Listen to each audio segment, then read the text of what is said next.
So, welcome everyone, and welcome to this next episode of the Ecstasy Project.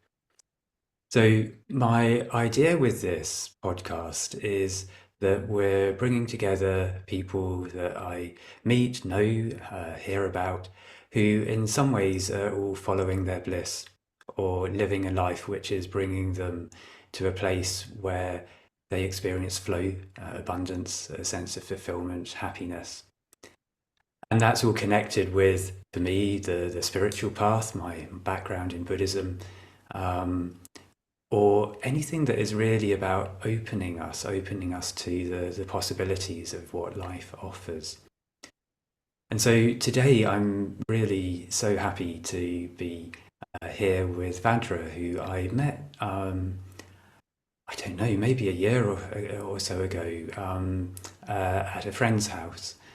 And as soon as I started talking with Vajra, I immediately felt this is someone I want to know. There's something so beautiful and alive about this man's energy. And then as he was talking about his experience of Tibetan Tantra and being about to go into a 3-month retreat to explore his practice, I was really excited because it's like, yes, this is very in line with what I'm actually starting to explore myself. Um, a little while after Vajra came out of his retreat, we were able to get back in touch, and here we are. So Vajra, welcome. Really great to have you here. Oh, hello, Nick. I'm very happy to be with you and have this chat with you. Really happy. Good. So beautiful to have you. Maybe Yes, maybe I think let's that was start with something I was really curious about, and I haven't actually asked you when we've been talking. But what actually brought you into this whole life and world? I mean, you're so deeply committed and engaged with this, and it's so beautiful to see. And I'm wondering what was your initial way of connecting? so my initial way of connecting with all the field of energy yoga, especially, and all these various internal practices. Um, I started to discover all this word in 2009. In 2009, I walked Il Camino di Santiago, and it's a pilgrimage in north of Spain. So I walked from approximately 1,000 kilometers by foot. And there I met a few people that introduced me with some sort of breathing exercises. And then a person showed me the first yoga poses and actually like sun salutation, things like this. And back then I had like a strong spiritual awakening. I was coming from some sort of like dark night of the soul in my teenagers. And I had some sort of spiritual awakening, and since then, like these fires lit in me, and I could never stop researching this. I found myself at home once again, probably. Mm. But in particular, Tibetan Tantra was especially all these Vajrayana techniques that came a few years later, around 2012, 2013. Because I was researching, because after this initial awakening, I was like experimenting with myself, also with other guidance, and I developed some sort of like a kundalini problems. So I had this very uncomfortable awakening of these inner energies, and so I had to research on how to some sort of like heal this problem that I had. There were energetic problems in which I had some sort of burning in the lower part of my spine, and that it was very distressing. Mm. So, and at the beginning it was like I would do like a lot of energy works and a lot of asana, actually a lot of dynamic asana, like 4 or 5 hours per day. And by Mhm. doing all these practices, I would like the energy would flow, and then I would start to feel this blissful effect from within the body. um, so it took me approximately between 2010 to 2013, and then in 2013 I discovered the practice of truco. And the practice of tulkur is the main energy practice that we find in Vajrayana Tantra, and is really useful to remove defilement and take away obstacles. And many times I call it like inner energy or like kundalini physiology, because it's very precise in the way of how it teaches us how to awaken these energies, this inner blissful energy, in a very safe way, this fire in a safe way for the nervous system. And then especially if we encounter like blockages in our channels and chakras, the methods and these methods are unpaired in respect of what I found in Indian tradition. So yeah, that was my entering in this path. And then since 2013, then it was a non-stop research. I met many other teachers and practicing many retreats, and especially integrating this practice in our everyday life, because if we leave the practice just on our like yoga session or like meditation session, it really fails to really strike the point, that the point is really integration of our natural enjoy and blissful state within our day-to-day life. Not something, because that's also the things of the Vajrayana Tantra. The Vajrayana Tantra teaches that enlightenment is found in our present experience. The bliss of enlightenment is found in our present experience and not somewhere else. So the practice itself is all these matter are used as to awaken to this to our nature, and to remove all the resistance we may have, physical, emotional, and mental, to this divine flow that is present within us all the time. Yes, and I sometimes Yeah, notice for the myself beginning. and people I'm with when we're meditating that, and maybe my time in the monastery, I noticed this a little, that there'd be that sense of like, oh, I'm sitting to meditate so that I can become still, calm, open to bliss. In fact, my Buddhist name was Bodhinanda, which is the bliss of awakening, Ananda, bliss. So that's why I've always been very drawn to this idea of bliss, because I was anything but blissful.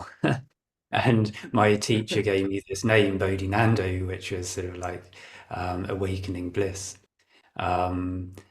But what I would notice is that when I was sitting, and maybe the heart would be settling a little, and there'd be a stillness, and then there'd be something starting to open up, and it starts to be on that edge of being like, oh, and then the mind will just suddenly go like, right, okay, I think that's enough meditation for today.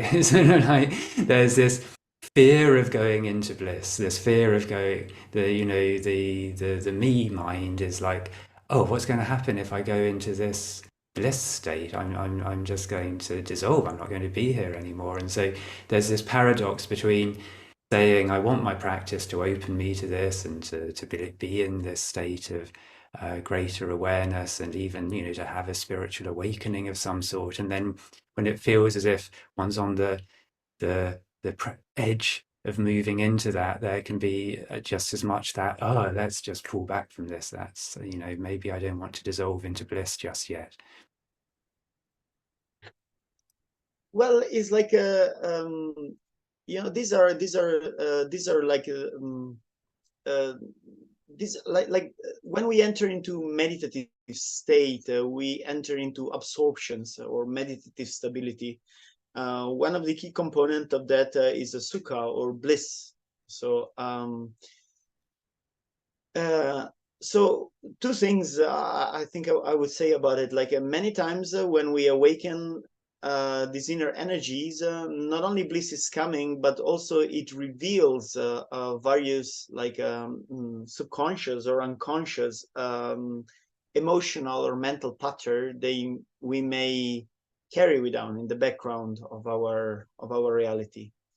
So so that, yes, that you may find this kind of resistance. And on a physical level, talking about like my beginning unpleasant experience of this like a fire that burned part of my nervous system back then. So really the obstacles was all a lot of like clashes or disturbing emotion that may kind of like they are latent in us and they become illuminated with the fire of our awareness when we get deeper into meditative states. Although the real point here, especially in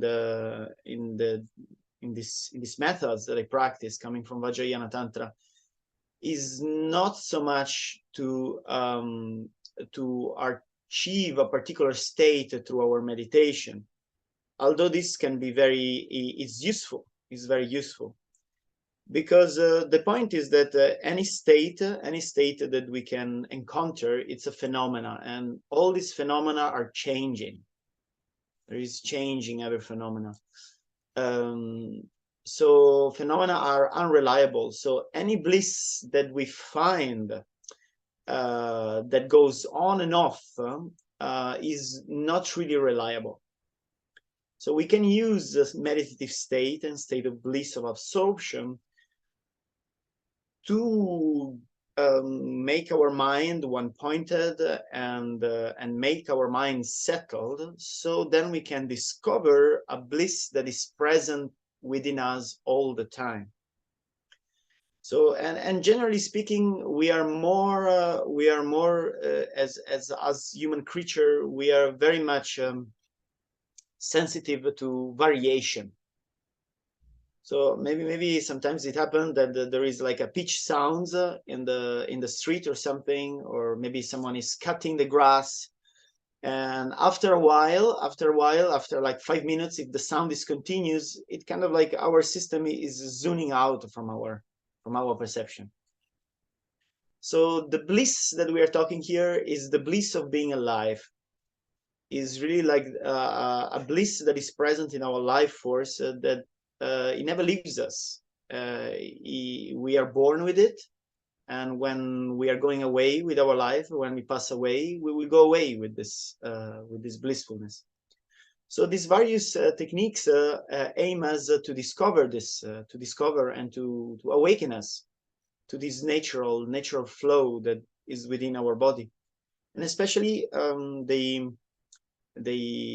suggest us to invest in something like this, because it's something that is very stable within us. So then more we are awakened and more is present within us, the presence and the acknowledgement of this pleasurable state that is the baseline of our life force.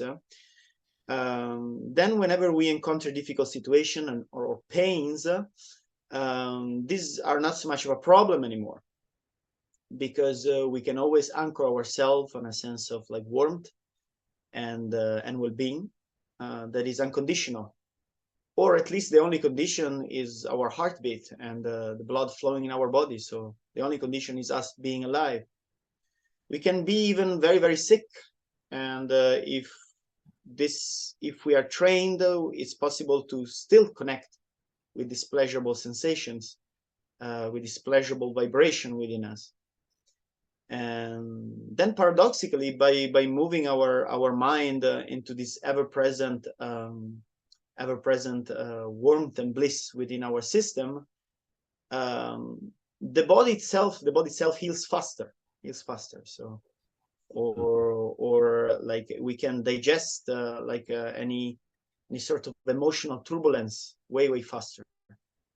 Then when we are in a very positive situation, in a situation that is objectively more blissful or more sensual, more pleasurable, the acknowledgement of our inherent blissfulness of our life force, it will make double.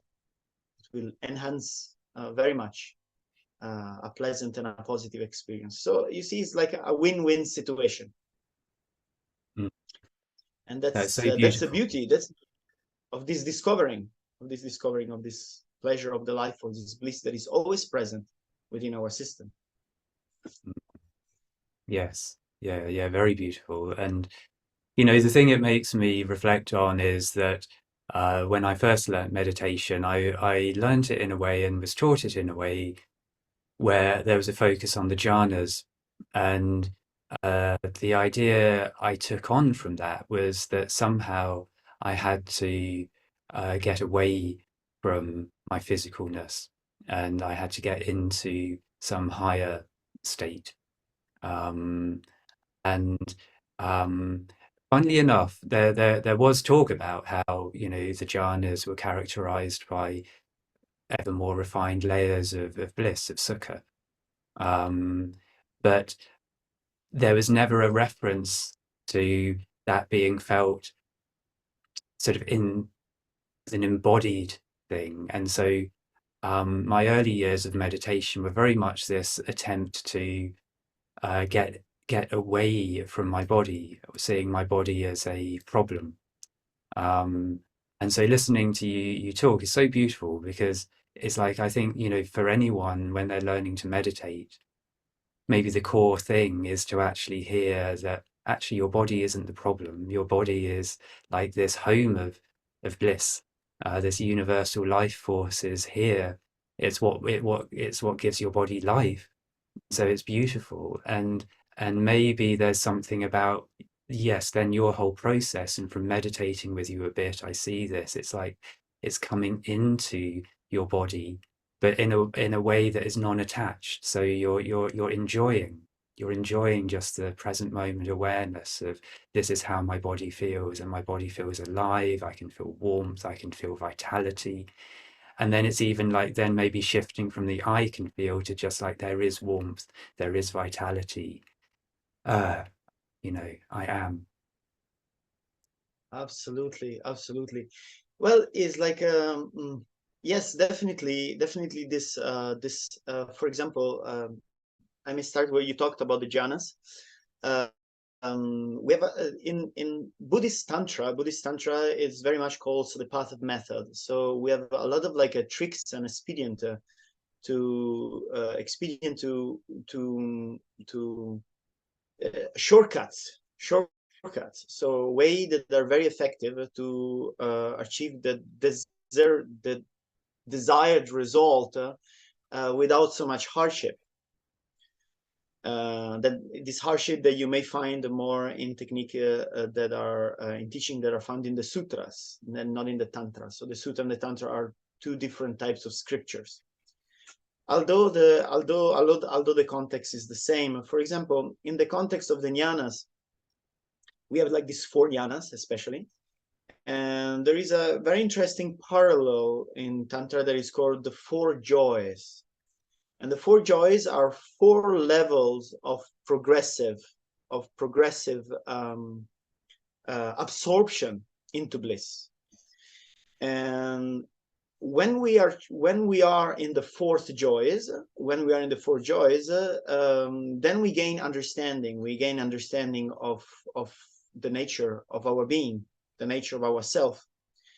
And the key is to progressively go into the four joy, achieve an awakening or understanding, and then integrating this understanding in any other situation. And these are very beautiful because you can experience the four joys with not just like with bliss and with desire, but with any kind of emotion. And it's about our absorption into an emotional state. So we know that emotional states they really take us, especially when the emotion is very, very intense. So at the same time, when we want to enter a jnana or meditative stability, we really want to have an absorption. So we really want to do that, like this meditative state is taking us and englobating us totally until we get into a full absorption. So in the case of the four joys, we can see like the first joy is like when we, let's take an example, a person that we like very much, that we are in love with this person. So the first joy would be anything, the joy that we feel when we talk with this person, when we see with this person from afar. And there is this there is some sort of dynamic that pull us towards this person. There is this willingness to merge with this person, driven by our natural desire. And we feel bubbling, we feel joy, we feel happy about it. So more we feel happy about it, then we enter the second joy. And the second joy is generally when we start to really touch, hug, and also make love with this other person. So in the first joy, we kind of like feel separate. I feel joyous, but I feel still separate from the object of my meditation, that in this case is the person that I like. Then in the second joy, when we are starting to hug and eventually to make love with each other, in this second joy, there is the feeling of contact. So there is the feeling that we are start kind of like merging, but there is still the sense of separation. It's me, and then the other person. Then during the act of lovemaking, if we are able to really let go into each other, many people also experience this. Maybe there is also a point in which one cannot really tell if the feeling is the feeling of one person or the feeling of another person. It's some sort of kind of like energetic telepathy. Or as soon as there is some arousal, some blissfulness coming from the lovemaking in one person, immediately also the other person respond. So this is called the third joy, and we feel this deeper level of connection and this deeper level of absorption. We are not thinking of anything else. We are fully absorbed in the flow of love and desire that we have with the other person. And then if this comes like for a sustained way, then at one point when we arrive into some orgasmic state, then at one point we lose even our sense of self. So if like in the third joy, we merge with the other person as one single self, one single entity, on the fourth joy, generally is at the peak of the orgasm, and it lasts like a very few seconds, or perhaps even if we are trained, even more, even a minute or like 30 seconds. There is this point in which even our sense of self disappear, and just like luminous bliss is what remains. So this experience show us what in the Kalachakra Tantra is called the immovable bliss. We are kind of like breaking through with this fourth joy on the other side, tasting a little bit the eternity of the nature of ourself. And when we come back then from this state, then we can understand that, oh, this the bliss of the nature of our sense of self is there all the time, because we are here all the time. So, and then slowly we integrating, and more we exposing ourselves to this meditative state, more we are able to integrate this in any situation that we have in life. Using Tantra is really this is a metaphor. This is a metaphor that we can use like it's a metaphor. Is a method that we use with desire and with love. But really, Tantra is about integrating any experience of our life. For example, we can use any type of emotion. There are like a body technique that allows us like to liberate anger, for example. So it's possible to achieve like through dances or through exercises in which we channel our fury. If a person has that predisposition to achieve meditative state, this like there are but these are done in a way, through these various energy technique, are done in a way that are not harming neither ourselves or others, because we approach it with some sort of wisdom understanding. We approach it by also training our energy body to sustain this higher level of bliss.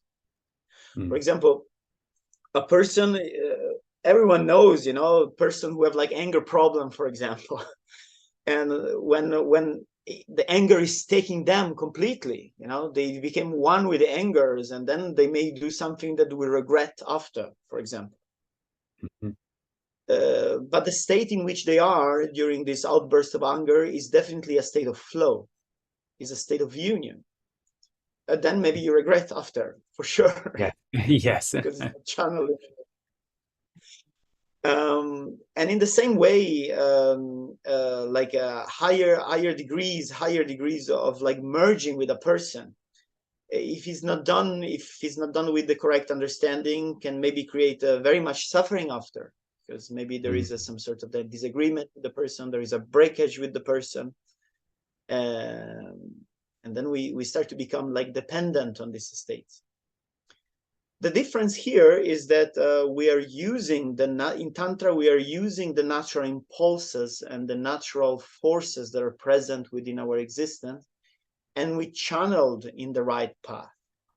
And this is really not done. This is really not done. In a conceptual way. It's done by training in energy exercises and in yogic exercises. Because when the knots that we have in our energy system are released, automatically the wisdom, the compassion of our nature is dawning in our system. So by passing through the body, we kind of like bypass the mind, and we kind of like plug in to this intelligence that is the intelligence of the nature of ourselves. Yes. Yes. Yes. Well, that's what I love with Tantra, and what I'm discovering is working with you. And episode 1 of this podcast was with Grant Shepherd, who's a Tantra teacher trained in the Indian tradition, but he's based in New Zealand. So I had some conversations with him, and it's this sense that in Tantra, nothing is to be rejected. And it's like how you integrate it. So as you're saying, you know, rather than say, like for me, when I was first learning meditation in a more of a Theravada approach, anger was a defilement, was something to, you know, to cultivate metta, which, you know, is actually a very beautiful approach to anger, to contemplate, you know, the other person and the desire for the other person to be well and happy. But of course, in our modern world, there's always that risk of spiritual bypassing, where we then take on a spiritual teaching that, you know, anger is unskillful. So then we're sort of like, well, I'm a Buddhist now, so it's like I never feel any anger, and I just wish everyone well. Oh, you just stepped on my foot. Well, may you be well and may you be happy. And it's sort of like we're sort of like denying an aspect of our being, and yet and of course, yeah, we don't want to act on anger, because then anger is this uncontrolled fire that will just burn everything up if we let it go. But Tantra seems to be looking at the middle way in a different way. It's sort of saying, okay, so there's anger, and this is how anger feels, and you can inhabit that anger. And yet, what is anger? Anger is energy, and how do you then engage with it? And obviously, as you say, there's then practices for clearing your energy system and how you then actually engage with it. That you really say this, like, what is anger? Anger is energy. And here in the practice, the energy practice that we have in Tantra is really about the essence of energy. So it's called Tsa Lung Tigle. So Tsa is the channel, Lung is the wind energy that goes in the channel, and Tigle is the essence that vibrates in the energy. So if we are able to contact the energy and we look inside the energy, we see that the energy is always blissful. And when we contact this blissfulness, there is some sort of like intelligence coming from this blissfulness, because this blissfulness is the metta. This blissfulness is this compassion. So it's really about the effective methods to to integrate everything, because definitely anger is a defilement. So and it's but when anger is purified, it becomes clarity. When desire, many times also, for example, me, I also feel that desire, many in the modern world, nobody sees desire as a problem. There is a, maybe because there was such a denial of desire in our Christian society, such a shame about desire, that then the pendulum swing, and now nobody wants to that this is taken away, that this is something negative. But so much of the problem of our world, they still come from our desires, like consumerism, addictions. They all they use desire as a coping mechanism, to fill some void within us. So still also this, it's still a poison even for me. But the point that in Tantra we use poison as medicine, because is really the fact that in Tantra, we don't want to do something to achieve enlightenment, but we want to train in enlightened perception. So we want to train how would a Buddha would see desire, how would a Buddha would see anger, and they would all cease through the lens of enlightened awareness. And by training in this perception, then we integrate everything into that. And as we look at things with a lighter perception, then we see that any of our disturbing emotion is always a message, and generally speaking, is always a message for love, is always a message for harmony, and is always a message for wisdom. How to do it? We need to pass through the body. Because one thing is saying these things like in a very philosophical way, and one thing is really experiencing in a different way. And it's really like this, like I feel some anger or something that is coming within me, and or some desire that is coming within me, and then I plunge and I use this various emotional state to feed the fire of wisdom, that is this warm, pleasurable fire that is found in our belly. And then the magic start to happen. Our mind start to get more calm, more focused. We start to feel this bliss, and then suddenly, eureka! Maybe we have an intuition. We have like a wisdom start to dawn in us. We suddenly know what is the right action that we need to take on a particular situation. We know what to say in the right moment. We start to develop some sort of trust, because we start to feel connection within ourselves. We start to be intimate with ourselves. We don't reject part of ourselves. We feel more integrated. And so that's a liberation. It's very liberating, because we can finally be ourselves without worrying that we are causing problem either to ourselves or to others. And it's really come by awakening this key point in our body. So that's the beauty of it, this non-conceptual way of working, that it really empowers. If one is trusting the method, is trusting this system. Yeah, that's beautiful. And so obviously it's not really possible necessarily to give indicators without teaching a complete method. But say there's someone listening here who doesn't know very much about Tantra, and maybe just a very little about Buddhism, and is really intrigued by this idea of meeting the emotion through their body, so meeting anger, meeting sadness. Do you have anything that you'd sort of suggest as a way in without, obviously they're not starting to practice a full tantra training, but what would you say to someone who's just saying, like, I'm really struggling with feeling so angry, or I'm really struggling with feeling so sad? So what I would say is like to what the way to really make the energy flow in our body and to connect with this wisdom of our energies through our breathing.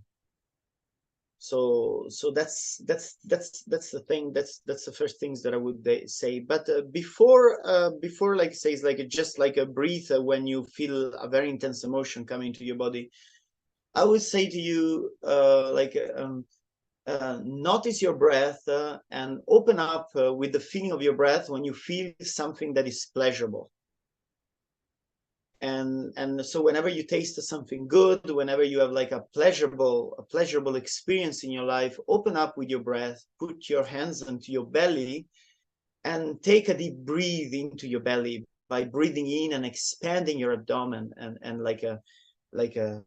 really like a pushing that belly button against your hands and really take a deep breath in and notice how breathing feels. Right. So once you've anchored to the fact that breathing is very pleasurable and is very warm, then you can integrate this. You can come back to your breath whenever you feel an intense emotion. And why I say something like this, because many people say it's like, yes, come back to your breath. Breathing especially is something very very common right now, especially in emotional management, but it's not so much the breathing itself, but noticing how pleasurable is to breathe. If you don't know if you forget how pleasurable it is to breathe, just hold your breath. Hold your breath. And then when you feel, at one point you feel that is very unsettling to hold your breath. And then keep on holding your breath after it's very unsettling. And then after a while, exhale. And then you will start to notice, oh, how pleasurable it is to breathe. So our breath is so much pleasurable that we never stop since we are born.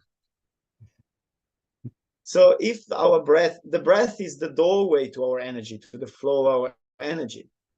And by really looking into the flow of our breath, we discover that breathing is very pleasurable. So there is a pleasure that is present within us all the time. So yes, first we connect with our breath through pleasurable sensation. And then after we are grounded we are more awakened into the pleasure of our breath, then we can challenge ourselves through more difficult situation, and we can see how much we can how present we are within the bliss of our body. And this comes just for training, like recreating a neurological pathway, so for example, taking a habit, so whenever we feel something that is discomfort, we have that pattern within us that we come back to this bliss, and we use this bliss as a weapon or as an armor to really face what we need to face, to really go through our emotions. Because running away from our emotion will not making it. Looping in our emotion, the same. Going through it and flow with it, then the emotion will give us the wisdom that we need for. For example, anger. Many times anger is because there is a boundary within ourselves that we crossed. This is my experience. That's by doing this practice. That was my anger started told me that most of the time is when we feel anger is because there is some boundaries that is being crossed. So we are crossing our boundaries. We are even crossing our boundaries to not set boundaries. And then there is something in our system that really wants us to set a boundary. but then maybe it's too late, because then our body that is very intelligent in trying to preserve us is really give a signal that it cannot be unheard, basically. Mm. So desire many times is our need for connection. It's our need for connection and intimacy. For example, when desire becomes very very disturbing, then become addiction, for example. There is this desire of safety and connection. So yeah, so this technique allows us to contact this.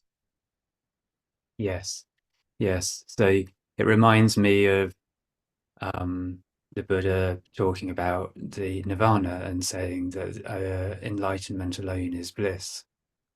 And at that point where Prince Siddhartha became the Buddha, the awakened one, he was sitting underneath the Bodhi tree, the tree of awakening, the tree of knowledge.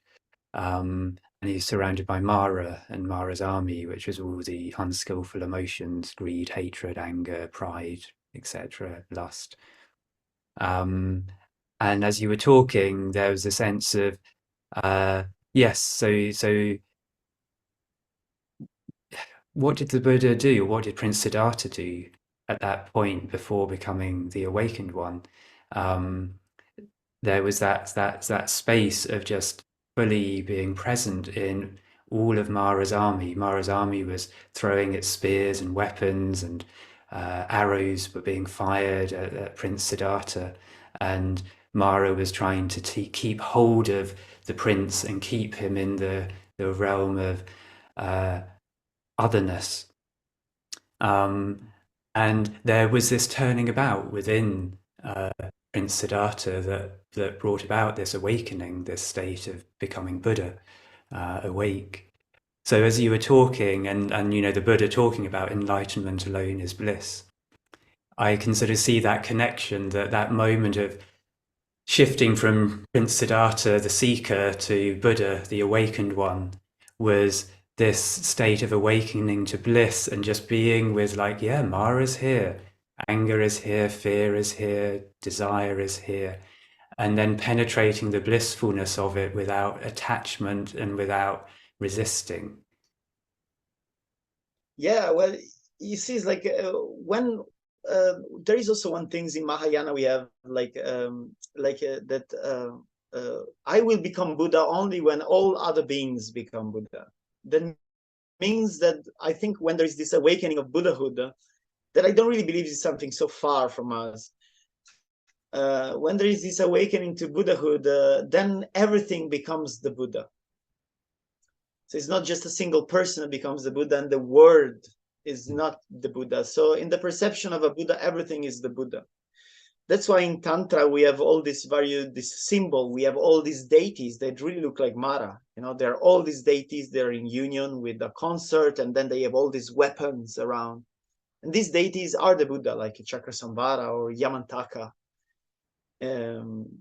So that means that is this recognition that all our klesha, our disturbing emotion, the nature of it is bliss and awakening. And the methods for it is really through compassion and bodhichita, and to meet openly all our emotion with that warmth, with that compassion. But how to do it? You know, we can think about it. Oh, yes, like this is what I should do mentally. But then our experience is an embodied experience. So if we don't have this bodhichita, if we don't have this compassion within us, we cannot contact this compassion within us, then we cannot face the army of Mara. So that's why we find it in the body. We look in the body, we do all these yogic exercises in which we awaken to the natural flow and blissfulness in our body. And then more we awaken, we say, oh yes, it's present even now. I don't have to do the exercises. Because you see, maybe more in a technical way, like this vibration, of the energy is really about the vibration of our blood, the flowing of the pressure of our breath inside the body. This is presence all the time. If we look at the flow of our breath, if we are able to listen to the flow of our breath, the breath and the flow of our blood in the body, then we notice that, oh, it's always warm and it's always a very nice sensation.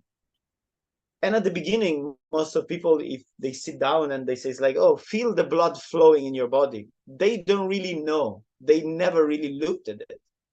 Nobody told them since they're kids to listen to the blood flowing in themselves. So their awareness became a little bit numb for this sensation. But the sensation of the blood is the base of your experience. We all the time feel it, because if we lose blood, we lose life. So these exercises that we do, we start to feel our blood. We start to feel the flow of our blood inside. And as we look into it, it's like, oh, wow, this thing feels very good, especially when we do the exercises. After we do the exercise also like turn up the volume, because all these exercises with movement, activation, self-massage, holding the breath, all this movement really like intensify the sensation of our breath, intensify the sensation of the heat of our blood, intensify the sensation of the pleasure that we have with stimulating all these hormones that are in our body, these happy hormones in our body.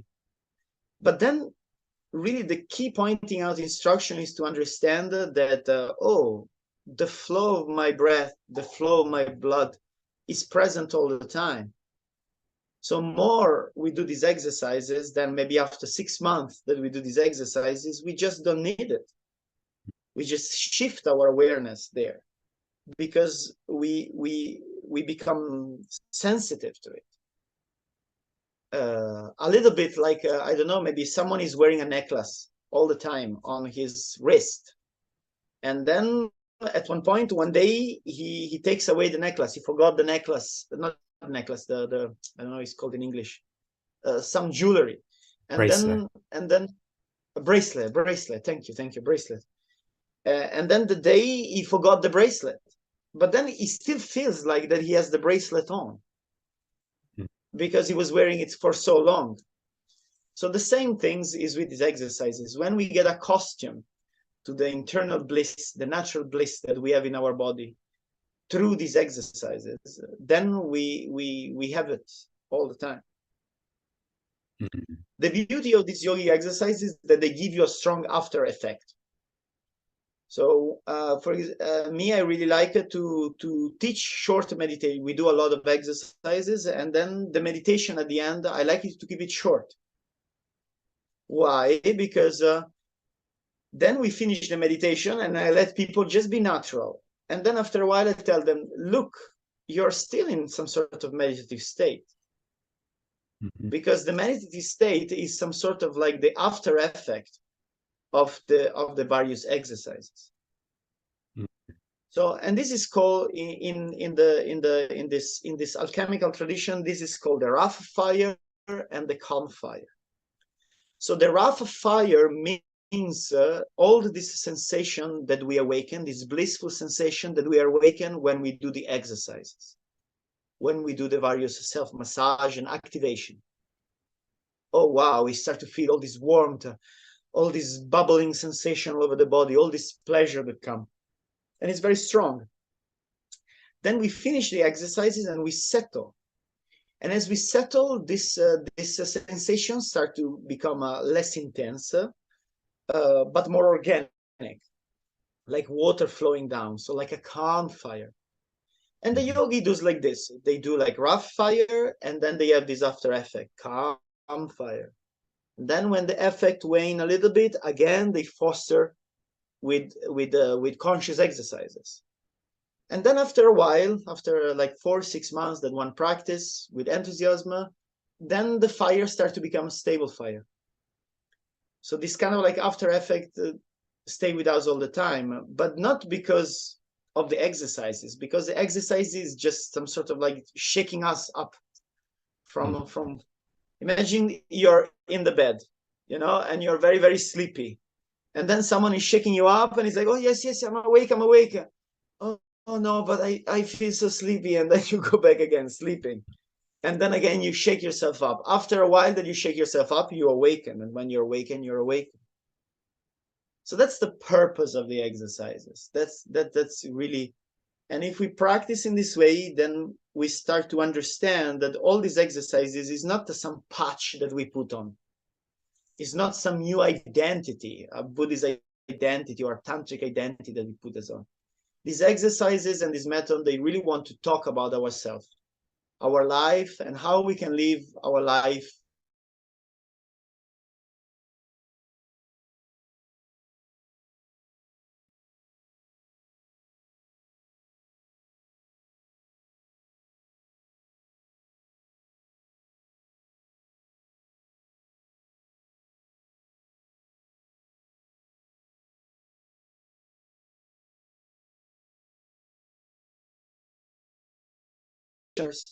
some were like prostitutes, some were like merchants, some were soldiers. So Vajra, just to the point where you said really live our life, the stream froze. So you might want to just pick it up again from that point. I'll have to go in and do a little edit to just flip out the bit where it froze. So where we froze? Sorry. It froze at where you're saying to really live our life. Yes. So this technique really allows us to live our life with more freedom, and from in relationship with ourselves and relationship with our environment. Because really, I was telling you, is not a patch, is not something that is a new identity. This technique is a new identity we want to put on ourselves. Is about to be our most authentic self. And we can be our most authentic self if we allow to live and to let the flow of whatever is present within us without problem, without that this part of ourselves cause problem to us and cause problem to others. So we can, and when we really integrate all this part of ourselves, then we experience freedom. We experience the nature of ourself, and the nature of ourself is the Buddha. The nature of ourself is freedom. So, and I was telling that the great saints of the tantric tradition, they are called Mahasiddhas, the 84 Mahasiddhas, and all these Mahasiddhas, they come from different strata of society. Some are kings, some are beggars, some are prostitutes, some are merchants, some are soldiers, and really the emphasis here is that we shouldn't let go of our worldly activity, of our world.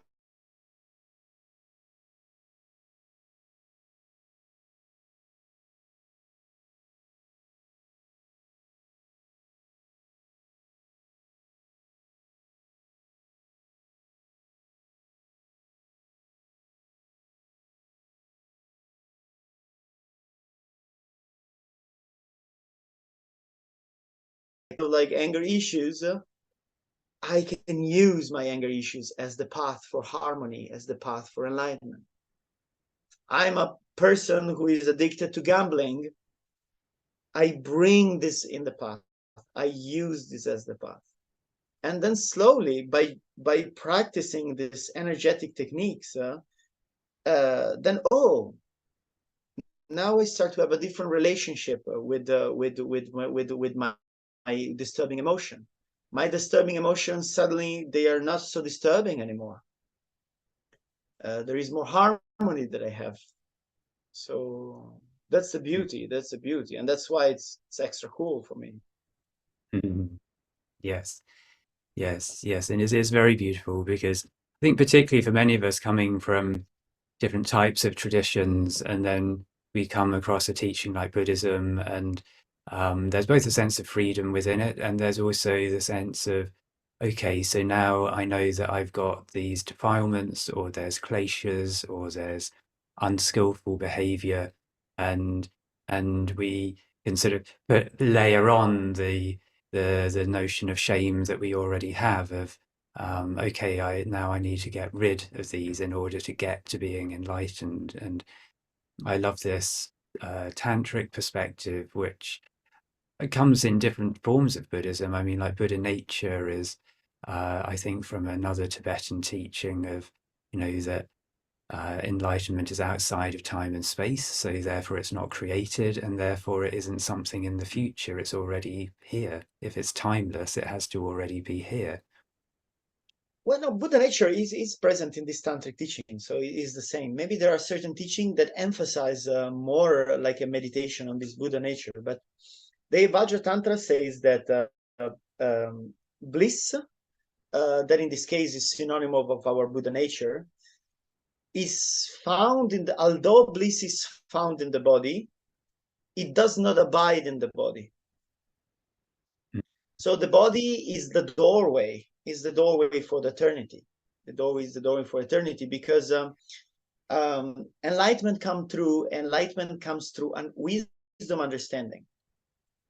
So then we understand that, if we understand that there is some sort of like a warmth and love and blissfulness that is present within us all the time, after a while we start to develop a sense of certainty. So we are sure about it. We cannot be sure about anything in our life, but as soon as we are alive, we can be sure that there is warmth in our body. We can be sure that there is a vibration in our body as we are alive. And then by discovering this warmth and this vibration, then we also feel that there is blissfulness present all the time. Yes. So then after a while, we enter in contact with this sense of like release, and there is something that we can truly be certain, and we can truly be safe into it. So we can truly relax into it. And after a while, on a more advanced level of training, then we start to meditate into this certainty. And this certainty. And then at one point, we can just be certain without any what are you certain of? I have no idea what I'm certain of. I'm just very certain. And this sense of certainty and stability is like it comes out from our Buddha nature, that is outside of staying, this immovable bliss, how it's called in the Kalachakra Tantra. Enlightenment is not somewhere else. Nagarjuna saying enlightenment is not somewhere else. Is if it is or not, if it's only found in the midst of our affliction.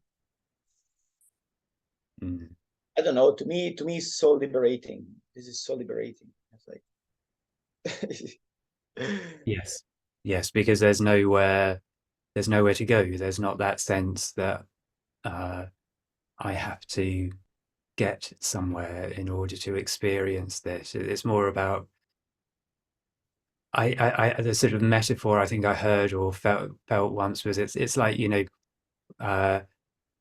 getting into a nice warm bath, and there's just that sense of it's like, oh, it's nice, like, and it's actually coming back, but it's finding that sense of deliciousness, actually, as you say, through something as simple as the breath. And rather than, I think my dilemma was that for many years, the way I learned meditation was I was using the breath as a tool to focus and as a tool to try and push my thoughts away. And there wasn't that sort of emphasis on find the blissfulness of the breath. And from some of the work I've done with you already, and as well as other things that I've done, there's this delicious sense. And there's one thing that you did when we were doing some practice together about, oh, just isn't this in-breath just so delicious? And it's like just noticing that deliciousness of the breath, and then the sense of letting go, and that the letting go, there's a pleasure in that sense of releasing, and evacuating and just letting it all go, and then it's like, and then you're drawing in again, and then you're just letting go. And so so then the breath can become this incredibly uh, uh, joyful, blissful, orgasmic sort of experience, rather than just a tool to focus my mind. Well, in fact, it becomes a very effect when it's becoming blissful and orgasmic. The breath really becomes a tool to focus the mind, because like the meditative focus is not something that is tense. The meditative focus is very flowing, is like a rapture. So Yes. it's noticeable, because like when you really like start to get into the bliss of our breathing, after a while the breath is stopping on its own. Sometimes this happens into like with meditators. Many time meditators notice that in the meditation at one point the breath is ceasing on its own. But through really discovering the essence of the breath, that is called this Vajra breathing, Vajra repetition, then at one point the breath is suspending. And while the breath is suspending, because you feel so good that you just don't want to even breathe. It's just Yes. like Yes. everything becomes in this stillness. Yeah. And this is like higher achievement of like a great yogis. They are really able to stop their breath for minutes, but they are not trying to hold the breath or like to do something. They just feel so much bliss. They don't need to breathe. Yes. Yes. Me and you and all the other people, is like they need the flow of the breath to feel the bliss, because if they start to hold the breath after 1 minute, they don't feel so much bliss anymore. Yes. Yeah. Why? Because they lose the contact with this blissfulness of the prana. So we need the flow of the breath to remember. We need to remember this internal blissfulness. Even if we are not practicing, we're all the time we are really kind of like attached to this bliss. We really want it. We are breathing all the time, non-stop. Yes. Our Yes. heart is beating non-stop. Why? Why? Because of this life, because of the pleasure of this life force. So yeah, I mean, this then we can really go and talk on a very advanced level, because like this yogi, they stop their breath and they stop their heartbeat, and they are not forcing, because they contact a bliss that is beyond. Through the body, they find a bliss that is beyond the body. And these are very high level of spiritual achievement, although I don't believe are necessary, because once we can really contact this blissfulness that is here all the time and is mixed with anything that we do, then what's left in life? Then we dance, then we enjoy, we celebrate. Life becomes a celebration. Our action becomes an offering of gratitude, because we feel this, we are so full. And then when we are full, like our happiness just start to spill out of us ourselves. Then everything that we do is an offering. Everything becomes an art, and everything becomes a celebration of beauty. Anything, work, dance, your passion. We're not beggar. We're not begging for love. We're not begging for our nature that is here all the time. And I do really believe a lot of it, it's very simple, in fact, I think. And I think it really depends on education. On if there will be like if this understanding will be more at the core of the culture, or in society, there will be different.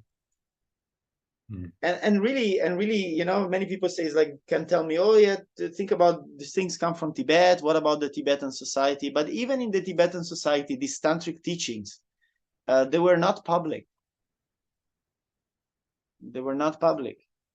even though they had all this statue of all these like tantric Buddhas and like this, like there were a lot of shame and a lot of misogyny in the culture and in the tradition.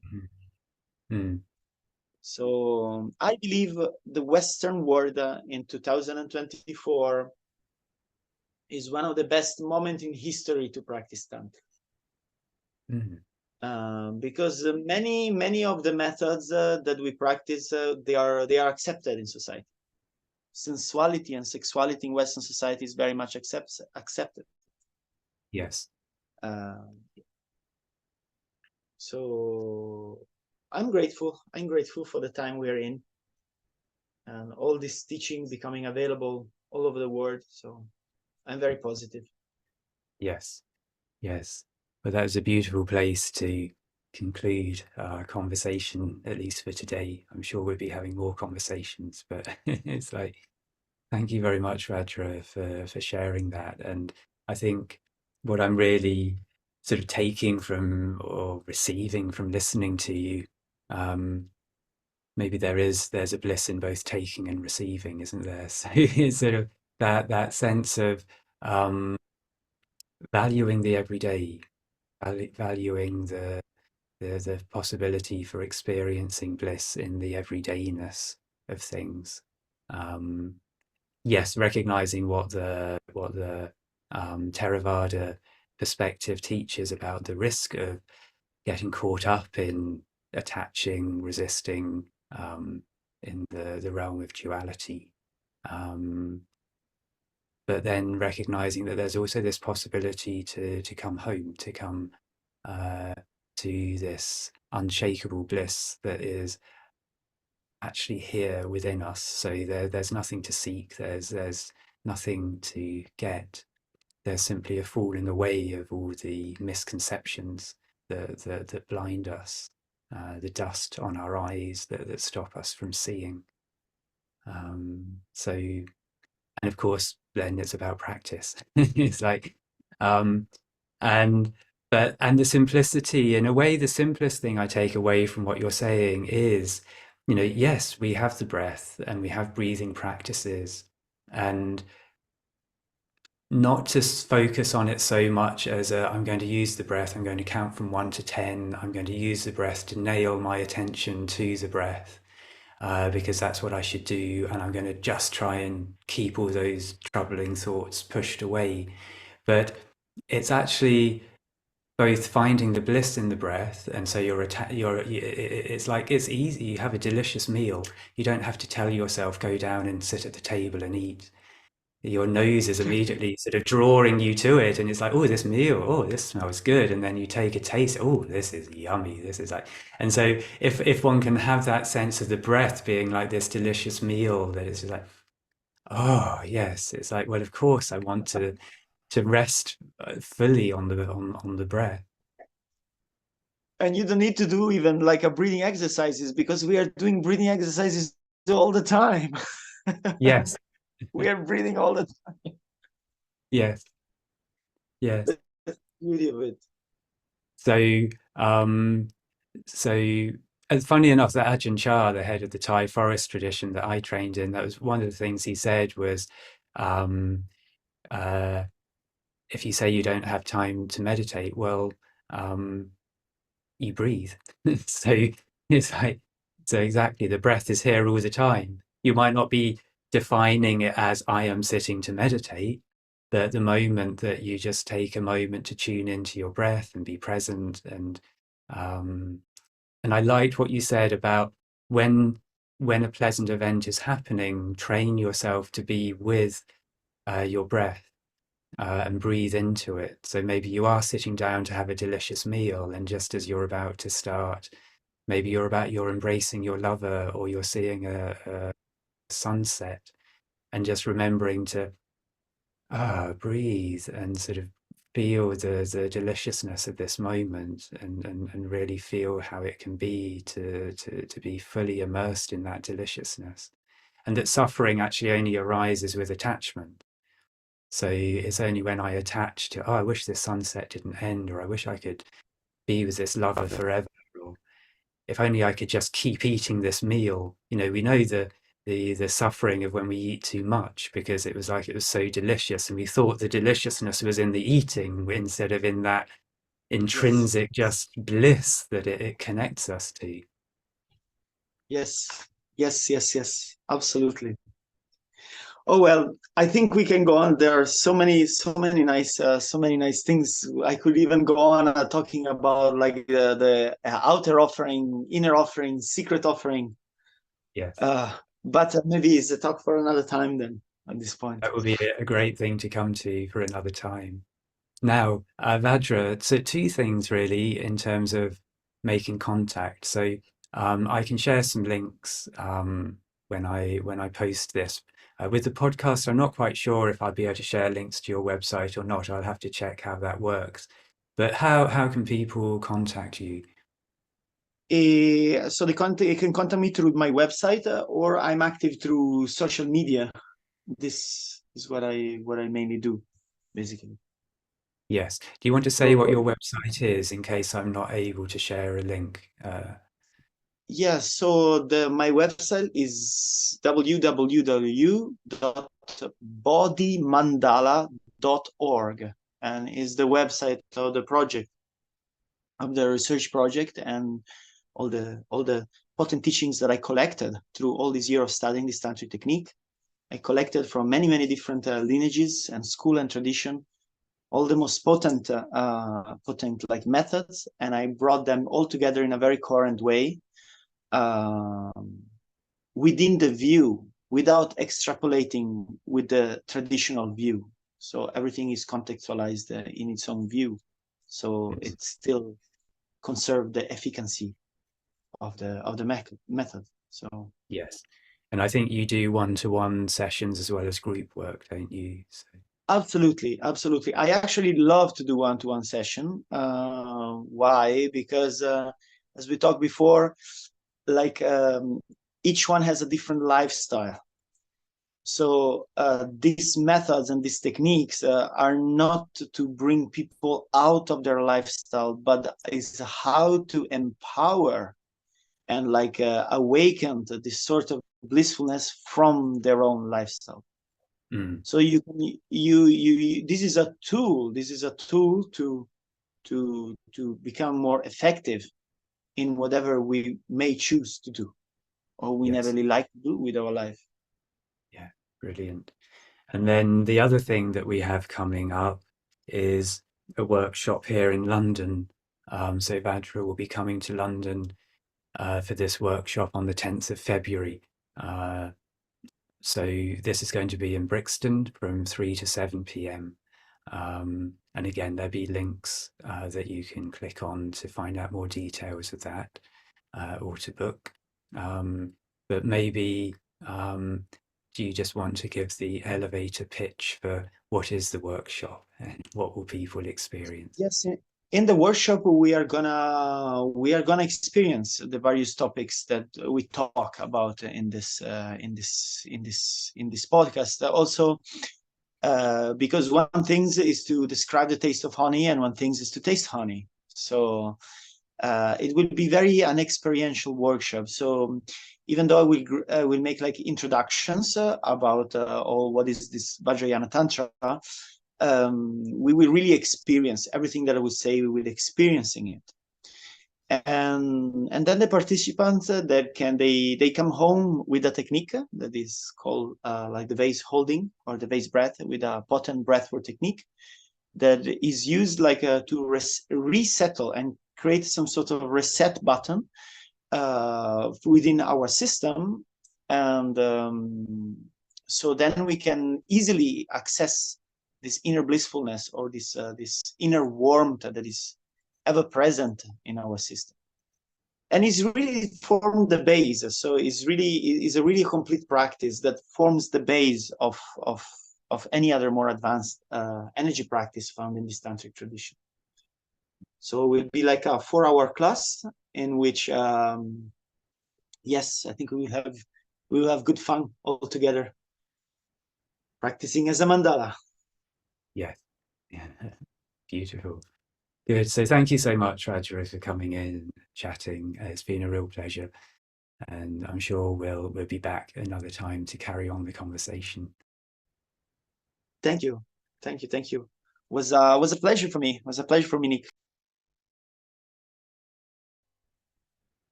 I don't know. I think I glitched at the end. I don't know.